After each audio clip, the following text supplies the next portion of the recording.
গতকাল অর্থাৎ ২৭শে এপ্রিল সুনাই নদীতে একটি দুর্ঘটনা ঘটে। ১৬ বছরের বিনীত বর্মন, যে গঙ্গানগরের কনিক বর্মনের পুত্র, গতকাল নদীতে ডুবে যায়। ঘটনাটি আমড়াঘাটের পশ্চিম গঙ্গানগরের জনতা এমই মাদ্রাসার ঘাটের কাছে ঘটে।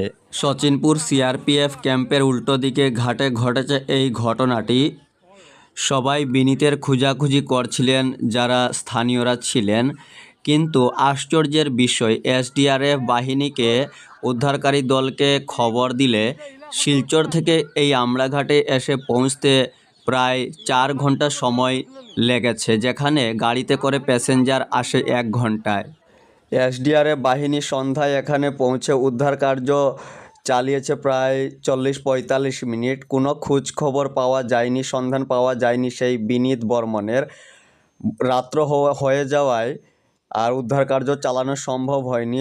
আজ অর্থাৎ ২৮শে এপ্রিল পুনরায় উদ্ধার কার্য চালানো হবে।